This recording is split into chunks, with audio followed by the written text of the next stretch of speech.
am compelled by schlock.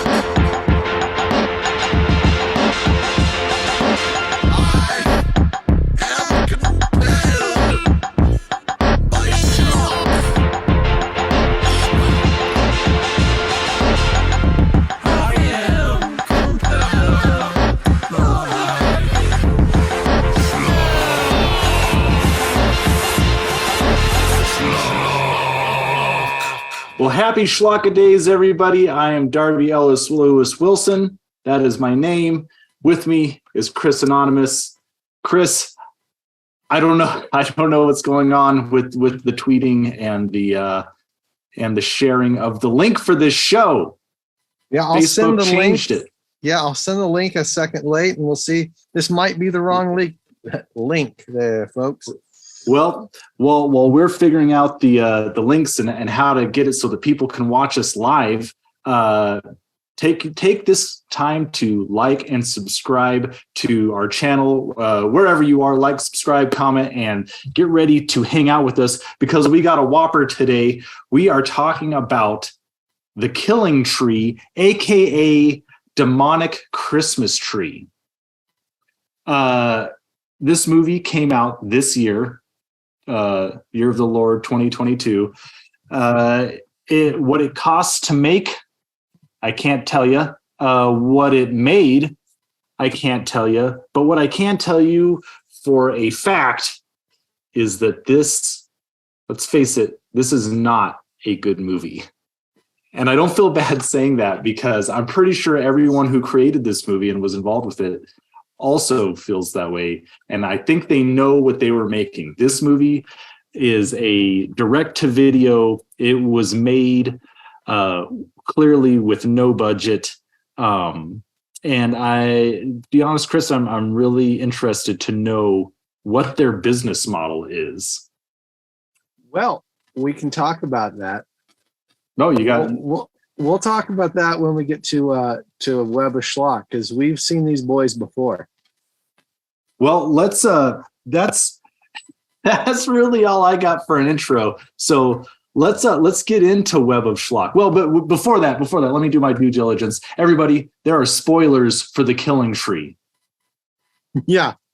Mad spoilers. So just in case you were really hoping to know how this movie was going to turn out. Multiple twist endings, we're going to ruin them all. If you wanted to sit down and watch this movie and just see this story unfurl in front of you, yeah, we're sorry. You're going to have to turn this off. But so what we generally do is we do our likes, our dislikes of the movie. Then we talk schlock, and that's just what are these movies about? And we also like to talk about who made these movies in a little segment we called Web of Schlock. So, Chris, let's get right into it. Okay.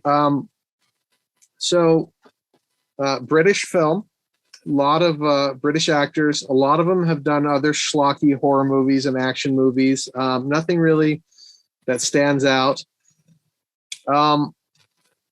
The director, Rhys Frake-Waterfield. And old Rhys Frake-Waterfield. Yep. He was in the news lately because he has a movie coming out next year called Winnie the Pooh, Blood and Honey. And I believe Winnie the Pooh, Blood and Honey 2 is already in production. It might be out next year as well. Man, I bet there's going to be like 5 of those. Right. Yeah, and this guy, he wrote this, he directed it, he was a decorator, he was one of the editors. He just did so much. We got it right here. Decorator, Rhys Frake-Waterfield. Come down a little bit. Location manager, visual effects supervisor, editor, technical editor, all Rhys Frake-Waterfield. Writer, director. This movie was his vision. It appears. Well, I think it was a someone else's vision too. If we saw the name, if we can go back to that picture really quick, there's another name there I'd like to point out to you, good sir. Ooh. The top name, Scott Jeffrey. Does that ring a bell to you? It does. Scott Jeffrey. Cupid. Do you remember that he was producing and directing like 100 movies that were coming out in the next several years? Yeah. Well, and that is I think the same thing that Reese Waterfield is doing. Frank Waterfield is doing. Yeah, I think they're probably teamed up. I 'cause he started was counting the involved- movies he was involved with, and I gave up. Yep, yeah. He's a producer on Nutcracker Massacre, which is another Christmas movie that came out. There's just Summoning Bloody Mary 2, Return of the Salem Witch, Amityville Scarecrow 2, The Legend of Jack and Jill 2. Well, so okay, Conjuring the Plastic Surgeon 2. what Man. is the business model of these movies? Because here's the thing. I said that, like, I don't think that there's a budget. I do think that there is a budget because I think these actors and these writer, directors, producers, I think they're getting paid. Yeah. Now, are they celebrities? Because they're in so many different movies and direct so many different movies?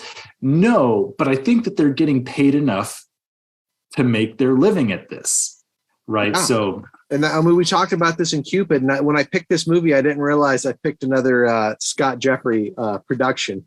another Scott Jeffrey joint. But then once I saw it, I'm like, oh, okay, this all makes sense. This all makes sense.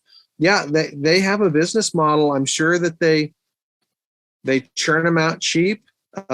It's very, very tropey on the nose plots Is it? and like ideas for horror movies, like Jack and Jill. Let's make it a horror movie. Winnie the Jack Pooh, kills Jill. Right. Like, I'm people pretty sure this Conjuring, and movie. yeah. I'm pretty sure this movie was conceived, written, shot, maybe not edited, but like it basically went from start to finish within like a week. Oh yeah. Yeah. I mean, you could create 100 of these ideas in the time it takes for a podcast, like, Summoning the Dark Clown. Yeah. Right. Just anything. Just take two different horror tropes of what's popular, mash them together, and someone's like, yeah, that sounds vaguely familiar. Yeah. But Man, then you have little gems like this. Like, this is not vaguely familiar. This is not aping any popular horror movies right now. This is just pure schlock. Well, I'll be honest, man. While we were watching this, Megan and I, there was this worry that, like, this is going to all of a sudden turn into a porno, because like that is the production and acting level of what's going on. Like you can tell that they didn't have a costume designer, that they just told these actresses, just wear whatever the sluttiest thing you have is, and that will be the costume. You're going to a party. It's a house party, like an intimate house party with like 5 of your closest friends, but dress up like you're going to the club. Like, yep. It just has such weird things going on in it. Just bizarre. Yeah. And so something interesting.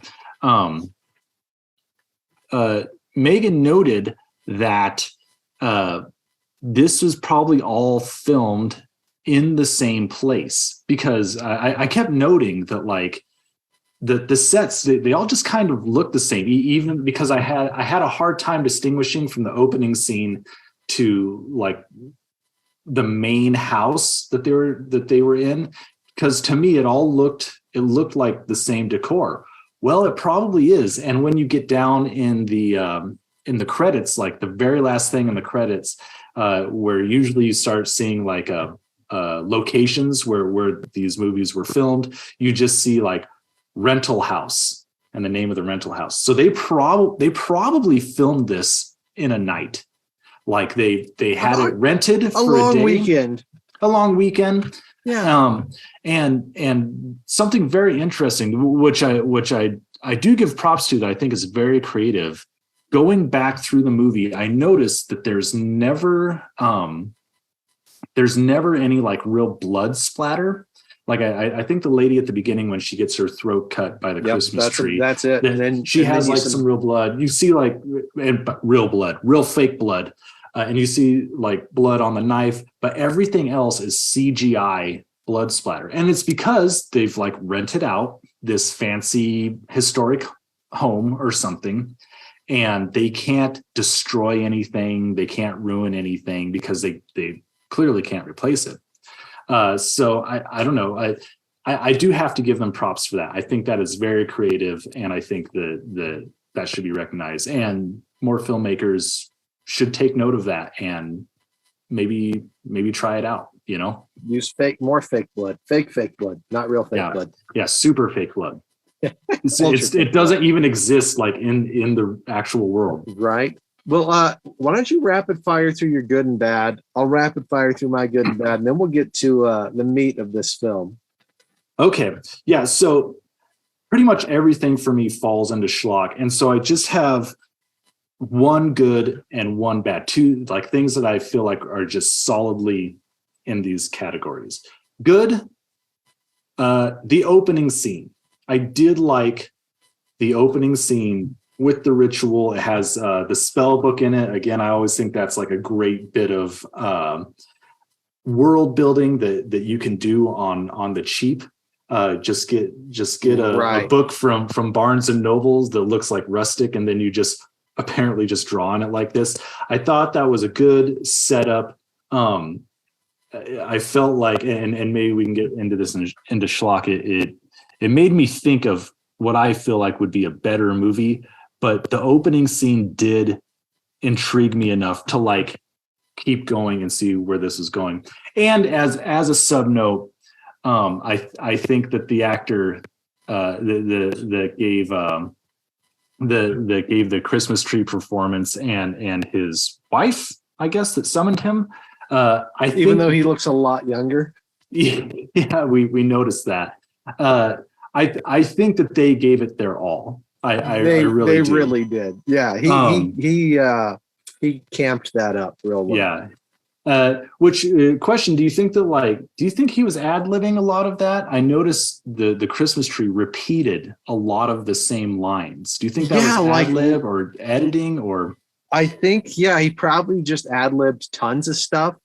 And then the editor and director just chose like, let's try this line. And then for some reason, there were some times when it cut and it just repeated the dialogue identical. Like, or did you? Keep going. Yeah, so weird. But anyway, so into the bad, the thing that I think is solidly bad, like I said, I feel like everyone who created this movie knew what they were making. It's all tongue in cheek. It's all purposefully campy. They know that they don't have a great budget, so they're just going to ham it up where they can. But here's the one thing that I think is solidly bad that you should never do when you're creating a story. And it's it's all a dream trope. Everything that you just saw doesn't matter because it didn't happen. And we talked about this a little bit before the show, that there are some movies that do have this trope, but they are good, and it's because they pull out a thing at the end that like some sort of token, right? That they had, like these eyes here. Yeah, I don't know. I like, did that actually happen while they're leaving the house? Did it all of a sudden start raining and maybe that's the sequel. Maybe we'll talk about that in schlock. But he doesn't even look like that throughout the movie. Like we were thinking, like, why doesn't the tree have a face with red ball eyes and right? Come on, guys, come on. Yeah, continuity. So anyway, that's just the thing. I think like even if you're writing this in a week or a day, they could have not done that. I mean, they could have just had all of that happen and done like so many other movies do, and just say, well, it's the end now. Don't worry about the consequences about any of what you've seen. Especially in a horror movie. Yeah. I mean, that happens all the time. And I feel like it's much more acceptable than just saying, hey, none of this happened. Like they did. Yeah. Yeah. Like, I agree with you. Yeah, okay. It's a dream. It's all made up. I don't know. All right. So the writing is awful. That's my bad. My good, it is a Christmas tree monster. Yeah. The directing isn't the best. But there's a Christmas tree monster. The special effects are not that good, but there's a Christmas tree monster. Yeah, just that's it, man. I mean, this is not a good movie, but I will forgive it for everything because it has a Christmas tree monster. Would you watch it again? With friends? Yeah, I would not watch it again by myself, but like with a group of friends, I totally would. Yeah. When you get to the part where the two lesbian gals are talking by themselves at this big party, but for some reason they're like by themselves.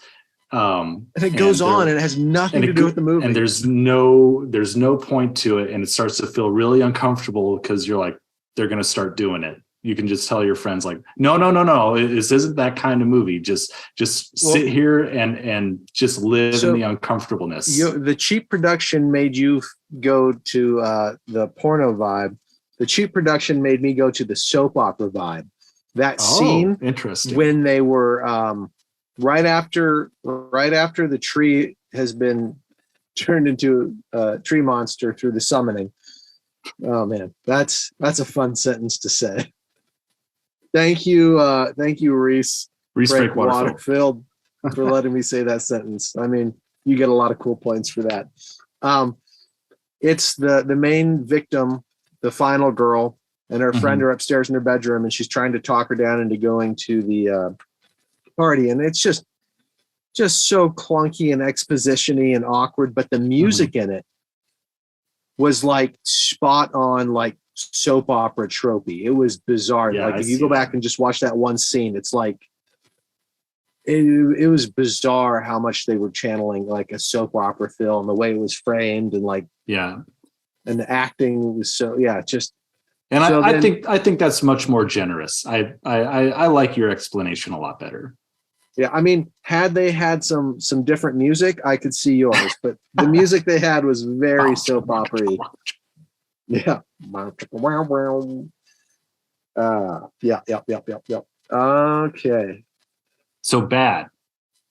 So yeah, it's bad and good, but everything bad is forgiven with the tree monster. Let's get into schlock.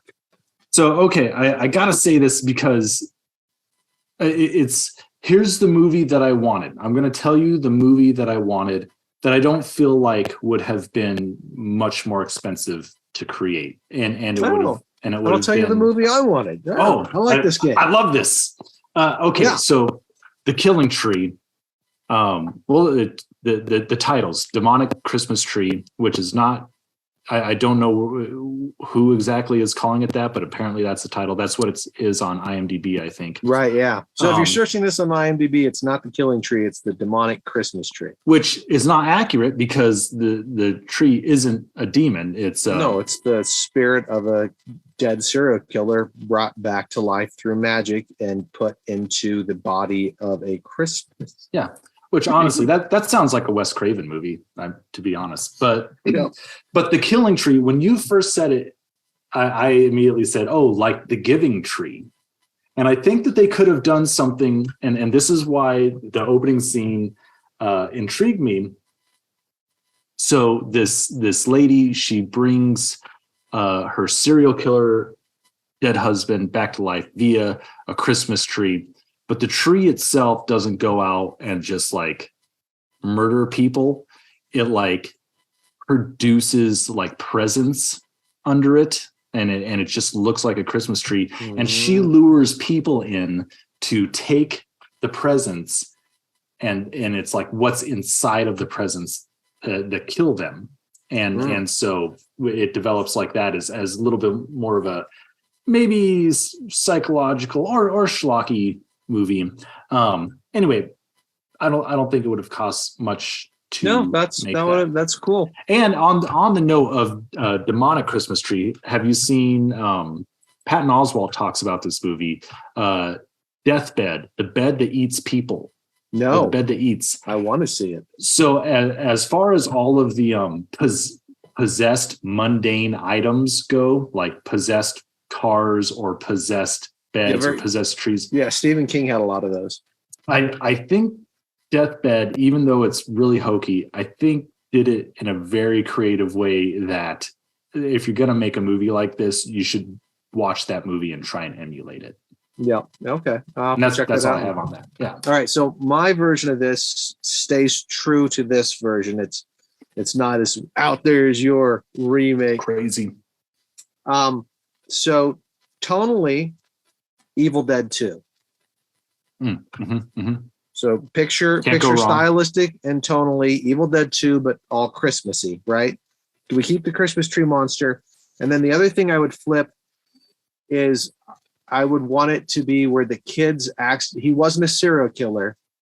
He was killed by these teens, maybe an accident a year prior. Like I Know What You Did Last Summer. Accidentally put him into a wood chipper at a tree farm. Correct. And so he's getting revenge on them. Some of them deserve it. Some of them don't. But you still, that way you can enjoy the kills more. And there's a reason behind it. And then, then all I think these aren't teens, they're probably 20s and 30s, but all the victims could blame each other. There could be lots of conflict between them. More secrets could be revealed of like, oh, it wasn't an accident. I did kill him on purpose.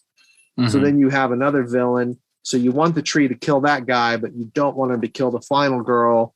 And then maybe she gets away and kills him. But since he killed everyone, you're okay with it. Yeah. So I think that story-wise with like an Evil Dead 2 kind of vibe.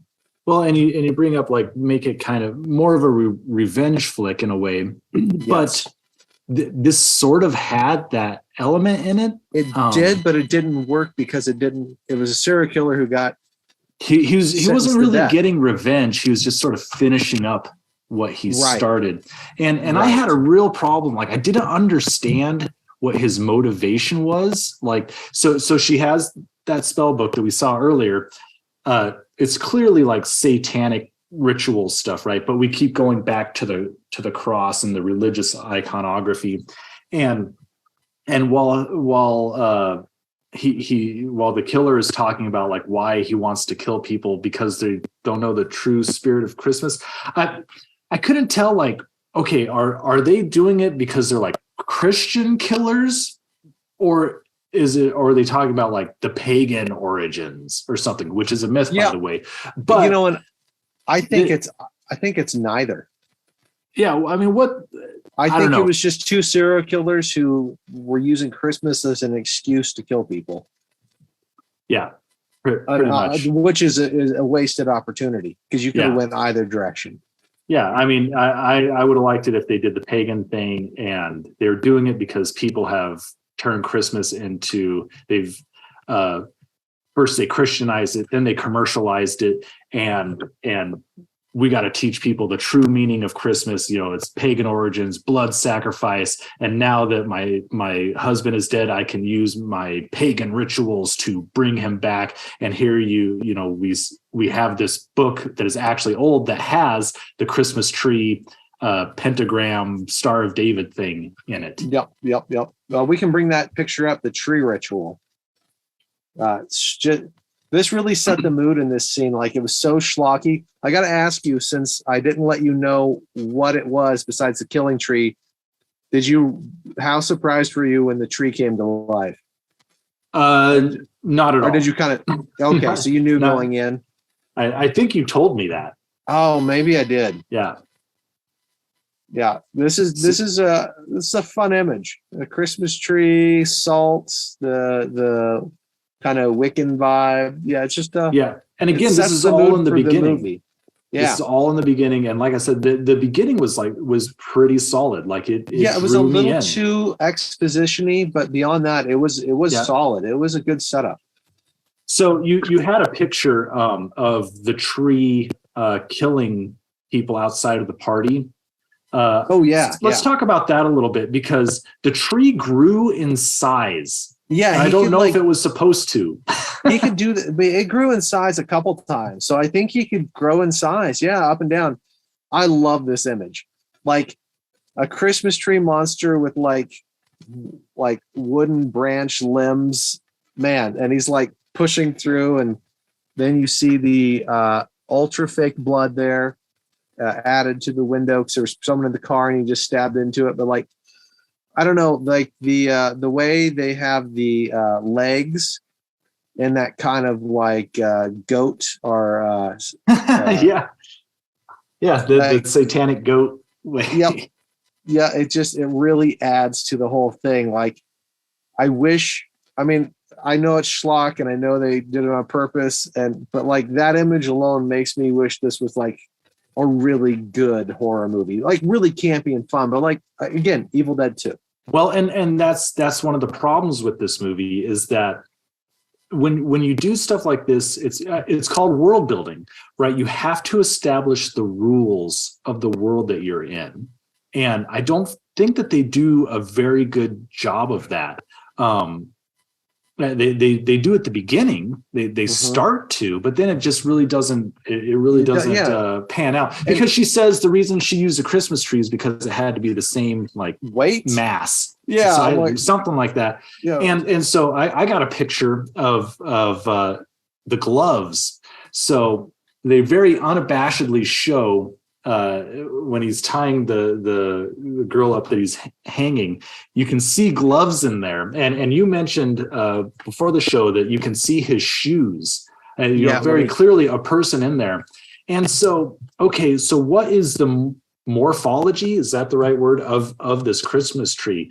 I mean, what if it was something like the more he kills, the closer he comes to being in his human form. Yeah. And then like it makes sense that he has hands that he can do things with. Or the more that he kills, the more powerful he gets and the bigger he grows. Like you have to establish rules of how this thing works, and they just don't do that. And they had opportunity too, because if we go to another picture, the tree holds map. It's bizarre how a schlocking movie that's made on purpose to be bad, we assume, was so tonally all over the place. Right.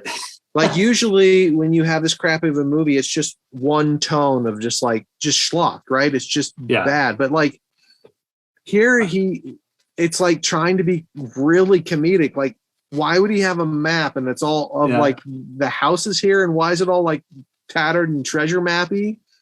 And then he's like, "Oh, I'm no good at reading maps," and like it's this weird bit of humor. And again, had I been on his side more, I think I could have like really gotten on board, because I like the idea of him learning about his powers as he goes, and then the audience learns about him too, because he just got in the tree body, so it makes sense that he wouldn't know. He's like, there's a point in the film where he's like, "Oh, I didn't know I could do that," right after he kills that old couple in the car. Yeah.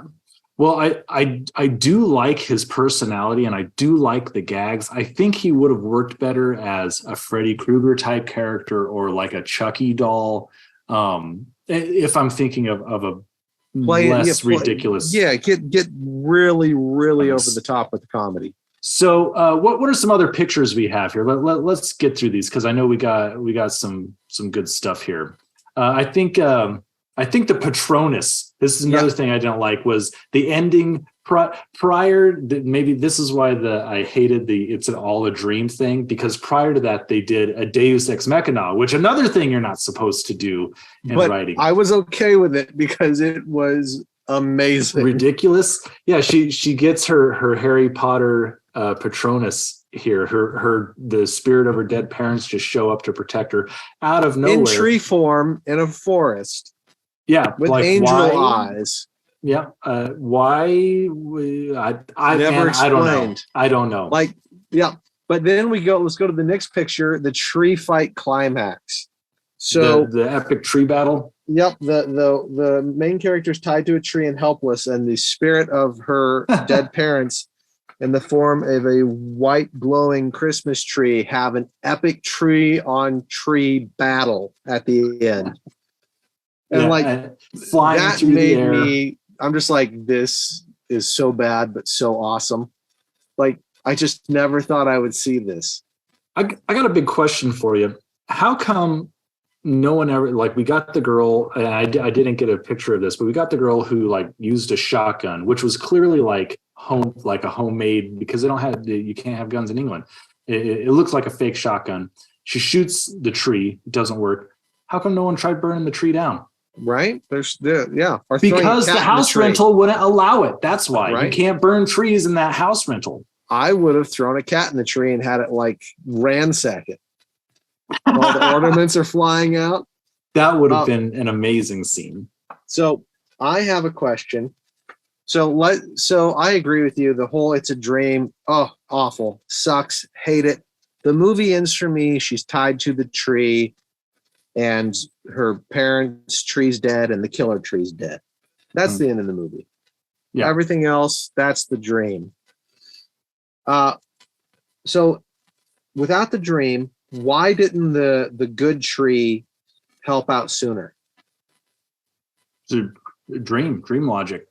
I don't know. But if it's not a dream, because the other people's that got killed, their parents weren't murdered. I don't know. They didn't care about them. but it was at the parents' house. So, I mean, it would have been fun to get that sooner. I would have liked that sooner. Which, now an even bigger question for the whole movie is, who are these people? What is this party? The way we are introduced to our main female characters makes no sense at all. Like she doesn't want to be there. Like her friend is convincing her to come to a party. I thought they're going to go to a bar or something. No, and nope, it's her own living room. It's her own party thrown a year later on the anniversary of her parents' murder in the house that they were murdered at, that she was almost murdered at and ran from. And then she's like, I just don't feel like going downstairs. Yeah, I don't know. Well, maybe you shouldn't have thrown a Christmas party a year on the anniversary of your parents' death. Do you want a murdering spree? Do you want a sequel movie? That's how you get that. You're right. Yeah, it just blows me away. So, yeah. So I think we're about out of time. We're getting ready to get played out. I think we could just go on forever with questions about this movie, but this if you haven't seen has a killing monster tree. Go watch it. Get friends, enjoy it. It's only an hour and 12 minutes, and it's a killing monster tree. What are we doing? So coming up, we're going to have a show every week for the rest of December, because we are going through the rest of the Silent Night, Deadly Night series, starting with number 3. We've already done 1 and 2, which we'll post some links to here or down below. So check out those. We're starting with 3 next Monday, and then 4, 5. They're free on Tubi. I am Darby Ellis Lewis Wilson. This is Chris Anonymous. We've been compelled by Schlock, and we will see you next week. Bye. Bye. Schlock, schlocky, schlock.